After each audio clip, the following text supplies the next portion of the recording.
তো সবাই জানেন যে ভিডিওর মাধ্যমে দেখিয়েছিলাম কীভাবে পরিচর্যা করলে আপনার বাগানে প্রথম ফুল আসবে। তো একটা কথা সবাই জানবেন যে গাছের যদি কোনো মৌলের ঘাটতি থাকে বা কোনো যদি রোগের ডেফিসিয়েন্সি থাকে, সেই গাছ থেকে কিন্তু কাঙ্ক্ষিত রেজাল্ট পাওয়া যায় না এবং প্রথম ফুল ও ফল পেতে সময় লাগে। এত তাড়াতাড়ি ফুল আসবে কমার্শিয়াল ভ্যারাইটির ক্ষেত্রে, বিশেষ করে জাম্বু রেট, সেই মহারাষ্ট্রের জাম্বু রেট। শুভ বায়ো এগ্রো ফার্মের পক্ষ থেকে সবাইকে আন্তরিক শুভেচ্ছা ও অভিনন্দন জানাই। তার সঙ্গে সঙ্গে হোলি উপলক্ষে সবাইকে হ্যাপি হলিডে। আজকের ভিডিও করার এক মূল উদ্দেশ্য একটাই, সবাই কম বেশি যাদের ড্রাগনের বাগান রয়েছে বা যারা ড্রাগনের ভিডিও কম বেশি দেখে সবাই তো জানেন যে এখনও কিন্তু কমার্শিয়াল ভ্যারাইটিতে কারোর বাগানে এখনও ফুল আসেনি। আমি যে পরিচর্যা বা কেয়ারগুলো আপনাদের সামনে তুলে ধরেছিলাম যে আপনার বাগানে প্রথম ফুল আসবে, অনেক ভিডিও করেছিলাম এবং পরিচর্যাগুলো আপনাদের সামনে তুলে ধরেছিলাম। তো সেই পরিচর্যা উপলক্ষে আমার বাগানেও আমি সঙ্গে সঙ্গে পরিচর্যাগুলো করেছিলাম আপনাদের দেখানোর সাথে সাথে। তো সেই পরিচর্যার মাধ্যমে আমার বাগানে কিভাবে ফুল এসছে দেখুন বন্ধুরা। সেই পরিচর্যাগুলো আমি সুন্দরভাবে শিডিউল মাপে ফলো করেছিলাম, যার জন্য কিন্তু বাগানে ফুল এসছে। দেখতে পাচ্ছেন বন্ধুরা, দেখুন আজকের এমনিতে দিনটা খুবই স্পেশাল, কারণ আজকের আছে হলিডে, তার সঙ্গে সঙ্গে আবার গাছে ফুলেরও দেখা মিলল। তো তার জন্য খুবই আনন্দের দিন আজকের। তো এই ফুল আসার পিছনে যে কারণগুলো রয়েছে তো সেগুলো কিন্তু আপনাদের সঙ্গে শেয়ার করেছি এবং আপনাদের সঙ্গে তুলে ধরেছি। আমি যেভাবে পরিচর্যা করি সেগুলোও আপনাদের কন্টিনিউ কম বেশি দেখিয়ে থাকি। তো আপনারাও এইভাবে পরিচর্যা করুন, ডালে ডালে এরকম ফুলে ভরে যাবে, একটা সময় আসবে।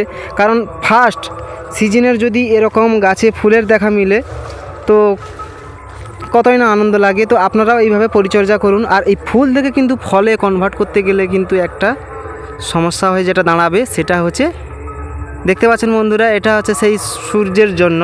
কারণ সূর্যের এখন প্রখর তেজ, এই সূর্যের প্রখর তেজের জন্য কিন্তু ফুল থেকে ফলে কনভার্ট করার জন্য খুবই সমস্যা। তার জন্য হয় আপনাকে কেওলিনের ব্যবহার করতে হবে, আর না হলে কিন্তু উপরে সেমি সেটের ব্যবস্থা করতে হবে, অর্থাৎ গ্রিন নেট বা হোয়াইট সেট নেট ব্যবহার করতে হবে।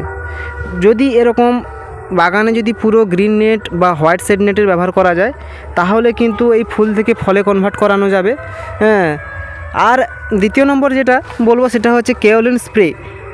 কেওলিন স্প্রে যদি করা যায় তাহলে কিন্তু এই যে ফুলগুলো আমার বাগানে আসবে বা প্রত্যেকের বাগানে কম বেশি আসবে, এই ফুলগুলো থেকে কিন্তু ফলে কনভার্ট করানো যাবে।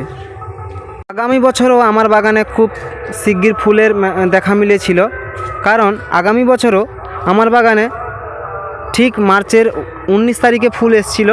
তো আজকের আছে মার্চের 14 তারিখ।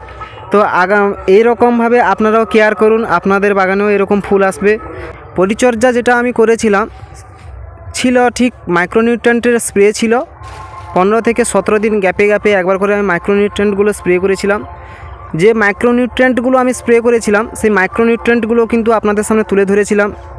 সেটা ছিল এগ্রোমিন গোল্ড এবং ছিল ম্যারিনো, সেটা আপনাদের দেখিয়েছি। এবং তার সঙ্গে ছিল আমি যে সরিষার খোল ব্যবহার করতাম, তার সঙ্গে কিন্তু গুড়ের ব্যবহার করতাম, সেই ঝোলা গুড় বা চিটে গুড়, যেটা আপনারা পাবেন সেটা মার্কেট থেকে সংগ্রহ করবেন। এই গুড়ে তো জানেন প্রচুর পরিমাণ সোর্স অফ মাইক্রোনিউট্রিয়েন্ট, অর্থাৎ প্রচুর পরিমাণ মাইক্রোনিউট্রিয়েন্ট থাকে। তো সেই সবগুলো কিন্তু আমি পূরণ করেছিলাম এই অর্গানিক ওয়েতে, এই অর্গানিক বেসিসে বা অর্গানিক ওয়েতে পূরণ করেছিলাম আমি গাছে। তো তার জন্য এত তাড়াতাড়ি ফুলের দেখা মিলল। আজ ছিল এই পর্যন্ত। শুভ বায়ো এগ্রো ফার্মের পক্ষ থেকে সবাইকে অসংখ্য অসংখ্য ধন্যবাদ।